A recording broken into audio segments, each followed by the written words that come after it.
El siguiente segmento tiene contenido o opinión. La entrevista en A Primera Hora. Analizamos los hechos del momento junto a sus protagonistas. Muy bien, 8 de la mañana con 3 minutos. Gracias por la sintonía. Hoy es lunes 30 de septiembre de 2019, el último día del noveno mes de este año.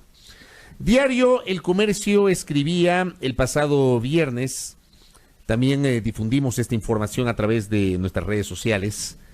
Ecuador perdió arbitraje en contra de la petrolera Perenco y deberá indemnizarla con 471.8 millones de dólares. El tribunal que conoció el arbitraje internacional planteado por la compañía petrolera Perenco Ecuador Limited contra la República del Ecuador determinó por una parte que el país deberá pagar a la compañía la suma de 471.8 millones de dólares por haber violado el Tratado Bilateral de Inversiones suscrito con Francia y por otra que Perenco pague al Estado ecuatoriano 60.7 millones de dólares por daños ambientales de los bloques petroleros en los que operó y costas procesales. Este arbitraje inició el 30 de abril del 2008 con motivo de la adopción de la Ley 42 del 2006 que estableció una participación mínima del 50% del Estado en los excedentes de los precios de venta del petróleo no pactados y no previstos, porcentaje que mediante el decreto 662 del 2007 fue incrementado al 99% en momentos en que los precios internacionales del crudo gozaban de una importante alza. ¿Qué implica este resultado negativo para el Estado ecuatoriano? El Estado tendrá que pagar una indemnización millonaria, 471 millones de dólares, a una empresa internacional, a una transnacional, a Perenco de Francia. Nos acompaña el doctor Íñigo Salvador Crespo, Procurador General del Estado. Doctor, bienvenido. Buenos días. Bienvenido, buenos días, Fabricio, Alex. Encantado. ¿Qué pasó? ¿Qué implica? La pregunta es esa. Implica que el Estado ecuatoriano tendrá que ver la forma, uno, o de revertir el laudo, o dos, encontrar la plata para pagar esos 411 millones. Son 411 una vez que deducimos de los 471 que Ecuador debe pagar a Perenco, los 60 que Perenco tiene que pagar a Ecuador. Lo que quería yo simplemente precisar es el Ecuador perdió este caso ya en el año 2014. En 2014 el mismo tribunal arbitral dictó un laudo provisional, no el definitivo, sobre el tema responsabilidad. Y en ese momento ya determinó lo que usted acaba de mencionar, Fabricio. El Ecuador, al promulgar la Ley 42 en el año 2006, gobierno del doctor Alfredo Palacio, y el decreto 662 en 2007, octubre de 2007, gobierno del economista Rafael Correa, habría incumplido sus obligaciones a la luz del Tratado Bilateral para la Protección de Inversiones entre Ecuador y Francia. Más adelante, el Ecuador declara la caducidad de los contratos de Perenco y Burlington también en ese momento, porque las dos compañías tenían un consorcio que operaba estos bloques 7 y 21. Al declarar la caducidad, el tribunal ya dictaminó que eso equivalía a un acto de expropiación. ¿Cuándo declaró la caducidad del Estado ecuatoriano? El Ecuador declaró la caducidad en 2010, en el propio ¿De gobierno. esos contratos? De esos contratos, una vez que, habiendo dictado estas dos normas, Ley 42, Decreto 622, la compañía en el 2009 abandona la explotación. La abandona de forma irresponsable, porque eso es fundamentalmente lo que causa el daño ambiental. No se puede simplemente... Se dejó botado ahí y se fue. Dejó botado y se fue. Entonces ahí el Ecuador declara la caducidad y ese acto de declaratoria de caducidad, según el tribunal, es un acto expropiatorio. Ahora, en 2019, lo que hace el tribunal es poner cifras a estas diferentes violaciones. De 2014 a 2019 el Ecuador introduce el tema del daño ambiental y logra demostrar que hay un daño ambiental serio, sobre todo en relación a las filtraciones de petróleo en las aguas subterráneas, aguas freáticas, que después terminan a la postre llegando hasta los ríos y contaminando aguas de abajo. Entonces, ese daño el tribunal lo cuantifica en 60 millones de dólares. Y esto es lo que Yo sé que resulta un tanto pírrico tratar de hacer aparecer esto como un triunfo, porque no es un triunfo, claro, es que 471 menos 60. Eso le quería preguntar, doctor. A ver, el 400 tribunal ubica y fija en 60 millones el daño ambiental. Y 411 millones... 411 millones, pero vea. ¿Qué es lo que tiene que repararle el Estado ecuatoriano a Perenco? Yo como soy abogado del Estado y como haría cualquier abogado frente a su cliente, es explicarle, mira, la compañía Perenco te estaba demandando por 1.423 millones. Ajá.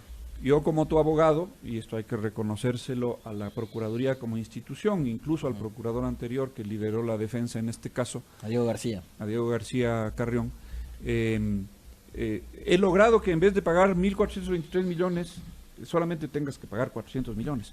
Pero en las circunstancias actuales en que el Estado ecuatoriano incluso está recurriendo a la emisión de bonos para poder completar el presupuesto de este año, el decirle de golpe al ministro Richard Martínez, tienes que conseguirte 411 millones de donde sea, es complicado. Cuando tenemos además cuentas pendientes con otras empresas transnacionales. Claro, por efecto de arbitrajes, ¿no? Claro, efectivamente. Son arbitrajes que no son comparables, pero en el caso de Chevron igual, se ha demandado la nulidad del laudo, que es una de las alternativas que estamos considerando en este caso, pero que es una alternativa que a 3 días de haber sido emitido el laudo yo no puedo asegurar que vayamos a optar. Entonces hay que pensar, y he convocado a los señores ministros de Economía y Finanzas y de Energía para ver cuáles son las alternativas. O sea, ¿hay que pagar sí o sí? ¿O hay alguna posibilidad ahí que se pueda negociar o ya no? Una posibilidad es la de que a la final descubramos en los próximos días, luego de un análisis sesudo del laudo, que hay alguna de las causales del convenio CIADI para demandar la nulidad.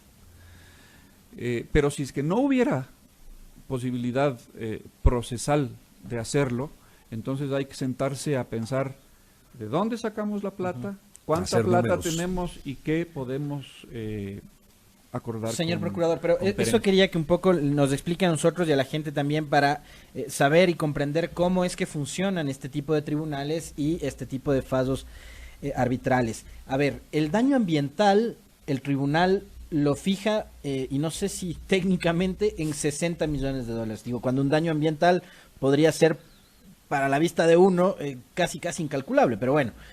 ¿Y de dónde se fijan entonces los 411 millones que el Ecuador debería pagar a Perenco? O sea, lo uno es daño ambiental, lo otro... Los 411 millones responden sobre todo al tema de la inversión hecha por Perenco y Burlington. Recordemos siempre que los bloques 7 y 21 fueron operados conjuntamente por las compañías, desde el año 2000 me parece, por las compañías Perenco y Burlington en un consorcio.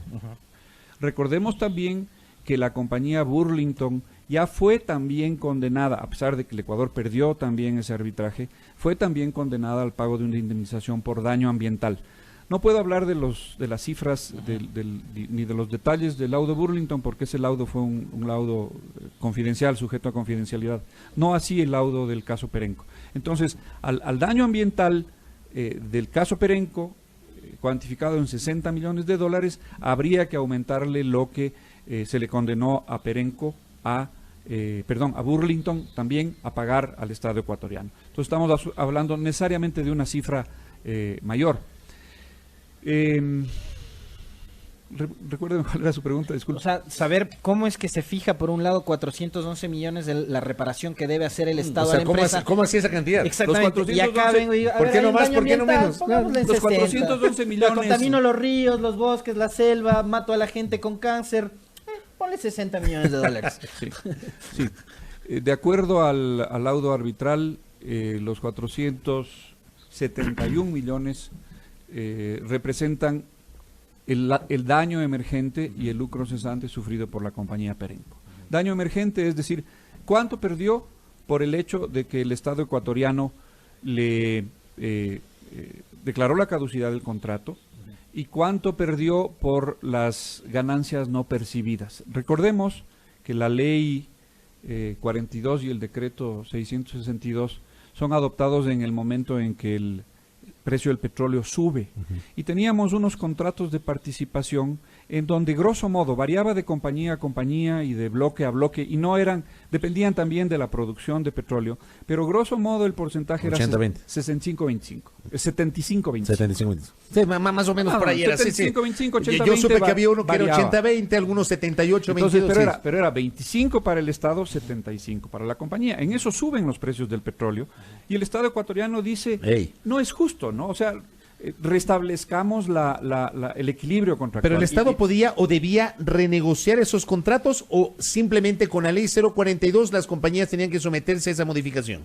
Tenían que someterse a esa modificación y hubo compañías que se sometieron. Hubo compañías que inicialmente patalearon, pero a la final se terminaron sometiendo. Y 3 compañías son las que no se sometieron. Las resabiadas. Las resabiadas, exactamente. Perenco y Burlington, que conformaban un consorcio, y Murphy. Y se van a arbitraje internacional. Entonces, el tema era el siguiente, y ahí en relación a la pregunta suya, Alex, ¿cuál fue el daño sufrido por la compañía Perenco? Ellos alegan que el momento en que se les fuerza a cambiar los porcentajes de participación, se les está privando de unas ganancias legítimamente esperadas. Porque lo que hace la ley 42 es poner en términos equitativos, 50-50. 50-50 en relación al precio incremental, es decir, hasta 65-25, hasta 75-25, o sea, hasta el 75% de la producción, hasta el promedio mensual a la fecha del contrato, los contratos, como hemos dicho, son más o menos del año 2000, todo lo que esté por encima del promedio mensual se sujeta al nuevo régimen. Lo que esté por debajo del promedio mensual se mantiene lo que dice el contrato. Pero mi pregunta es... después, perdóname, y después viene el decreto 662. Que es el que corría en 2007. Pasa 99.1. 1.99. Entonces, claro, ahí sí saltan. Y también es incremental, la aplicación de esos porcentajes es sobre el incremento de la producción. En consonancia con lo que decía la ley. En consonancia con lo que decía la ley. Ahora, mi pregunta era, esa ley 042, habiendo un contrato de por medio, se supone que el contrato es ley para las partes, esa ley 042 podía modificar, con base en esta explicación que usted, señor procurador, nos hace, podía modificar esa ganancia de 75-25 a 50-50, podía hacerlo sin afectar la seguridad jurídica de los contratos. El tribunal dice que no. Las leyes no tienen efecto retroactivo, no se aplicó retroactivamente, era a futuro. La Corte Constitucional incluso resolvió en su momento que no había afectación a la seguridad jurídica, pero lamentablemente el tribunal arbitral ha dispuesto lo contrario. Hay casos en los que los estados ganan este tipo de laudos, procurador, porque vemos las experiencias que ha tenido el Ecuador, o es que en realidad no hemos sabido defendernos, o es que, claro, compañías como Chevron, como Oxy, en este caso como Perenco, transnacionales petroleras, que se gastan miles de millones de dólares contratando bufetes de abogados, ganan tan fácilmente los arbitrajes. ¿Cómo funcionan estos sistemas? Alex, lo que pasa es que, a ver, nunca es un solo factor al que se le puede atribuir un resultado X. Yo en este caso creo que hay varios factores. Pero el primero de esos factores, en el caso Perenco concretamente, las preguntas suyas, Fabricio, son bastante sintomáticas de por dónde va la cosa. O sea, si yo tengo un contrato, tengo un tratado bilateral de la protección de protección de las inversiones y establezco unos contratos de participación con unos porcentajes y de pronto cambio esos porcentajes, cambio de manera unilateral. Las reglas de juego. Porque, claro, pero de manera unilateral, porque otra cosa es llegar a un acuerdo. Firmemos nuevos contratos con nuevos porcentajes. A lo mejor las compañías se hubieran resistido y entonces sí el gobierno habría tenido que tomar medidas unilaterales. Pero esos son claramente cambio de las reglas del juego y esto los inversionistas resienten muchísimo. Fíjese ahora el Ecuador. Es lo de que se denomina como inseguridad jurídica. Es lo que se denomina inseguridad jurídica, ¿no? Ahora, y eso es lo que finalmente el Estado ecuatoriano termina pagando. Y terminan pagando gobiernos posteriores por hechos de gobiernos anteriores. El tema es que aquí también hay una discusión respecto de los arbitrajes y en qué instancias se definen esos arbitrajes. Sí. El CIADI, el UNCITRAL. Pero fíjese que- Hubo un debate en la última década, señor procurador, respecto a que estos temas deberían resolverse a través de tribunales arbitrales del continente, por ejemplo, en Chile. Sí. No, y eso está pasando. Ahora estamos sometiendo la mayor parte de contratos internacionales. Ya no somos parte de CIADI, de modo que, de hecho, este es el último arbitraje que teníamos en CIADI y acaba de terminar. O sea, ese es el último del Este es CIADI. el último, ya no vamos a tener O sea, más pero del CIADI. tremendo resultado. Nos han oiga. goleado, nos han goleado. Es una goleada Y peor eso- que el 25-0 y eso de hace pone- 2 semanas, oiga. Y eso pone en entredicho de verdad el sistema arbitral del CIADI. Eso le iba a decir justamente, señor Porque, procurador. respondiendo a su pregunta, Alex, hay arbitrajes que sí se ganan. Hace pocos meses, claro que no son estos tan cuantiosos, hace pocos meses ganamos un arbitraje, este fue en Miami, según las reglas UNCITRAL. Ojo, los arbitrajes UNCITRAL no son arbitrajes administrados por UNCITRAL, son solamente, lo que se aplica es el reglamento de UNCITRAL, que es un reglamento De Naciones Unidas, de ¿no? Naciones Unidas, como cualquier otro. En este arbitraje ganamos, pero claro, es el arbitraje de Internexa contra Ecuador, un tema relativo a transmisión de datos a través de Ecuador para poder llevar telefonía a la parte sur del continente. Y también ganamos otro, al que no puedo referirme por su nombre, pero era un tema relativo, también por temas de confidencialidad, era un tema relativo a la instalación de una compañía pesquera extranjera en la zona franca de Pozorja. Y cuando ellos quisieron beneficiarse de lo que ellos entendían eran ciertos privilegios tributarios, del Estado ecuatoriano les dijo no. Entonces ellos demandaron el arbitraje y acabamos de ganar ese arbitraje. Lo que nos está diciendo el tribunal arbitral es: el hecho de estar en esta zona franca no quiere decir que dejen de pagar impuestos, y esto va a tener efecto sobre otros posibles arbitrajes que quedarán así neutralizados. Obviamente, frente a estos arbitrajes que tienen que ver con el petróleo, en donde necesariamente, tomando en cuenta que es el primer producto de exportación ecuatoriana, los montos van a ser siempre estratosféricos, y una derrota en estos va a ser una derrota. Verá que ya se viene fuerte. el arbitraje del caso Singue, ¿ah? ¿Cómo le ve usted? ¿Puede hacer un pronunciamiento sobre eso, tomando en cuenta que es parte procesal usted? Estamos recién comenzando todo el procedimiento previo al arbitraje como tal. Ellos están en su derecho, los inversionistas están en su derecho de demandar, pero prefiero no pronunciarme porque de por medio hay una serie de otros procesos, entre los cuales el proceso penal en el que la Procuraduría es parte procesal. Señor Procurador, me enviaron a mí un detalle, los oyentes son muy acuciosos, como ya conocían que íbamos a tener al Procurador, me envían este detalle que yo no lo conocí y que se lo traslado. ¿Por qué la Procuraduría no cobra el laudo arbitral definitivo de la Corte de la Reina británica a favor del Estado en que perdieron los Ortega Trujillo por el caso del Banco Continental? Son más de 600 millones de dólares. ¿Qué conoce usted al respecto? ¿Qué nos puede informar sobre eso? Ahí está la plata. A ver, no está la plata, está ¿Ya? una sentencia que dice 600 millones de dólares. Esa sentencia hay que ejecutarla. Cuando yo ejecuto esa sentencia y logro recuperar 5 millones de dólares, se me ríen. Hay un señor Villavicencio que sale a decir 5 millones de dólares frente a 600 millones, o sea, no da ni para los ceviches. Pero lo que pasa es que así es la cosa en la vida real, pues. Cuando tú tienes una sentencia de un tribunal internacional o de cualquier tribunal y tienes que ejecutarla contra los bienes de los señores Ortega Trujillo en las diferentes jurisdicciones, tienes que iniciar procesos judiciales en cada una de esas jurisdicciones. Y ya se iniciaron, señor Se han Procurador. iniciado todos los que se han podido, en donde se sabe que hay bienes de los señores Ortega Trujillo. De momento hemos recuperado 5 millones. Vamos a ir recuperando poquito a poco.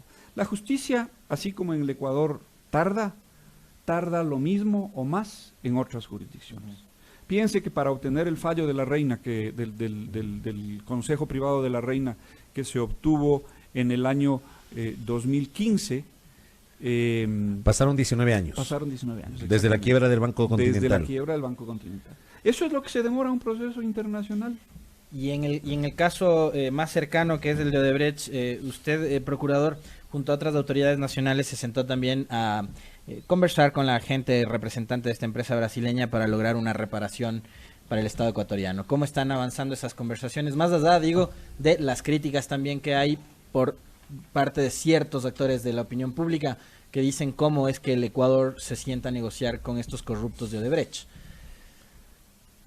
Frente a la crítica, lo primero que contesto es: estos corruptos de Odebrecht han llegado a acuerdos de cooperación eficaz en los juicios que se siguieron contra ellos en Brasil, y están purgando condenas en el Brasil. Es gracias a esa cooperación eficaz que se ha podido avanzar en casos como el caso Sobornos 2012-2016, o en casos como el caso de asociación ilícita del señor Glass. Y ustedes lo han visto y probablemente lo vayamos a ver en las próximas semanas, meses, cómo a partir del caso Sobornos 2012-2016 se van a ir abriendo otros procesos según de esta cooperación eficaz y de todas las cooperaciones eficaces que van surgiendo conforme se va vinculando a más personas a nuevos procesos. Vamos a tener una cantidad de gente involucrada en los actos de corrupción de Odebrecht. Más gente involucrada, pero juzgadas juzgadas y sancionadas. 0 centavos recuperados para el Estado. 0 centavos, y ahí viene justamente su pregunta. Normalmente, para recuperar esa plata, si Odebrecht estuviera vinculada en los procesos, tendríamos que esperar a tener las sentencias de esos procesos, tanto procesos contenciosos administrativos por las glosas que Contraloría ha determinado contra Odebrecht, cuanto las indemnizaciones en los procesos penales seguidos por la Fiscalía contra la compañía Odebrecht. Y al final recibiríamos una indemnización. Lo que Odebrecht está haciendo en cumplimiento de el acuerdo de cooperación eficaz llegado con sus propias autoridades en el Brasil es ofrecer al Estado ecuatoriano una indemnización. Y a eso es a lo que estoy abocado yo con el señor Contralor General del Estado, el señor Secretario Anticorrupción de la Presidencia y la señora Fiscal General. Tratar de adelantar el momento de recibir esa indemnización. Obviamente esto acarrea reparos. Yo personalmente, a mí se me ha encomendado llevar adelante esta conversación con los señores de Odebrecht. Está avanzando a su ritmo natural. Todos quisiéramos que fuera más rápido, pero lamentablemente no se puede ir más rápido porque hay que determinar cuál es el monto del daño causado por Odebrecht. Primero, el monto de las contrataciones realizadas por Odebrecht, cuáles son los rubros ilícitos y luego cuál sería el monto de la indemnización. Y en eso está. ¿Y Odebrecht está dispuesta a pagar esa indemnización? Odebrecht dice estar dispuesta a pagar esa indemnización, pero otra cosa muy distinta es que el monto que ellos quieran ofrecer sea el monto que el Estado ecuatoriano esté dispuesto a recibir y sea un monto justo y sea un monto que resarza todos los daños que el Estado ha sufrido. Lo ideal sería recuperar el perjuicio, ¿no? Porque, daría la impresión de que aquí todo se está manejando al ojímetro, porque en un principio, no lo digo por usted, sino por las publicaciones de prensa, las supuestas investigaciones que ha llevado antes la justicia. Partimos de 30 millones de perjuicio, después llegamos a los 90 y ahora hay gente que dice que es mucho más. Entonces, ¿cómo fijar un monto exacto? Alex, usted ha apuntado el tema candente, usted ha puesto el dedo en la llaga. Tenemos demasiadas versiones de cuál es el perjuicio causado por esto. Porque tenemos las llamadas... Esto es como la deuda externa. Claro, las llamadas investigaciones periodísticas de algunos periodistas que no son periodistas. Tenemos pero esos son los que están marcando la agenda de la Claro. Fiscalía, pues, procurador. Lo que usted Pero es acaba que de eso decir está ahorita mal. es gravísimo. Es que eso esos está periodistas mal. que no Eso- son periodistas son los que le están marcando la agenda a la Fiscalía. Esos periodistas que no son periodistas y otros medios de comunicación que dicen ser serios y no son serios y que lo único que hacen es dar eco a estas supuestas investigaciones periodísticas, lo que hacen es, primero, crear falsas expectativas en la opinión pública. Entonces, cualquier cosa que a través de un proceso judicial penal se llegue a determinar, nunca va a ser suficientemente ver, justo porque se han creado Pero la expectativas. Fiscalía ha iniciado procurador, procesos con base en esas perdóneme, publicaciones, señor esto procurador. a mí me parece que es sumamente No. grave, le voy a decir por qué. Porque una de esas publicaciones de esos periodistas que no son periodistas son las del caso Singa, en donde la Procuraduría está participando también como uno de los denunciantes.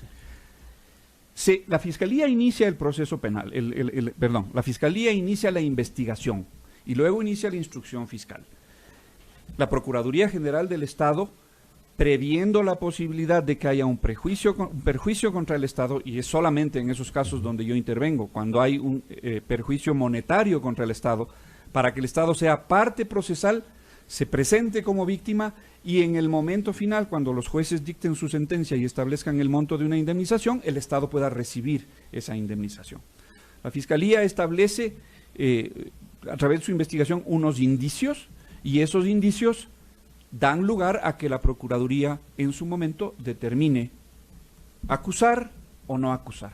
Si usted se fija en el caso Singue, la Procuraduría acusa a unos, pero no acusa a otros.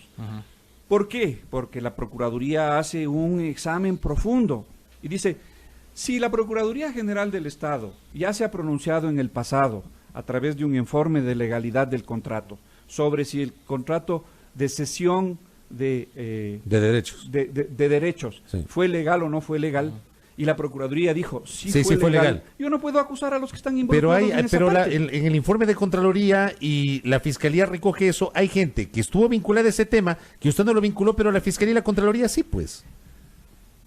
Esas son las prerrogativas que tiene cada autoridad. Yo realizo mi análisis y llego a una conclusión. Ellos realizan su análisis y llegan a otra conclusión. Vamos a ver qué dicen los jueces. Porque ese es el tema, pues. O sea, esperemos a ver qué dicen los jueces. No creemos falsas expectativas. Yo estoy de acuerdo con usted. También. Oiga, le voy a comprometer para Pero- que nos vuelva a visitar. Por favor. Muy interesante esta charla, pero se me terminó el tiempo del programa, inclusive no solo la entrevista, Ya. sino el programa. Pero el último tramo, Sí, créame, sí. procurador, que me ha Muy dejado bueno. estupefacto. O sea, Sí. Pate difuso. estamos entonces generando dudas sobre lo que para la mayoría de medios, grandes medios en este Claro. país, son certezas y con las cuales en radio, en televisión, en titulares de prensa han ya juzgado a muchísima gente que podría terminar siendo inocente. Muchos medios de comunicación, no todos, hay unos que son sumamente serios, Por ejemplo. por ejemplo, son acusadores, jueces y verdugos. Así es. Así es. Y ese es un daño muy serio que se está haciendo al sistema de justicia. A la democracia. Nos procurador. quejamos de los jueces. Sí hay jueces venales, pero también hay jueces muy eficientes y probos. Pero la opinión pública ya juzgó y entonces, al final, toda esta gente está juzgada de antemano. No tenemos y Estado de Derecho, sino Estado de opinión. tenemos un estado de opinión. Deberíamos ir siempre junto en pro del Estado de Derecho. Qué bueno que usted lo diga, señor procurador, porque esa ha sido nuestra postura desde hace muchísimo tiempo, desde siempre. Doctor, gracias Muy por la amable, gentileza. procurador, gracias. Y esperamos Gracias que nos a vuelva a ustedes, aceptar una caballeros. entrevista. Siempre. Sí, porque hay algunos temas que se nos quedaron ahí en el tintero. Gracias al doctor Íñigo Salvador Crespo, Procurador General del Estado. 8:30 de la mañana.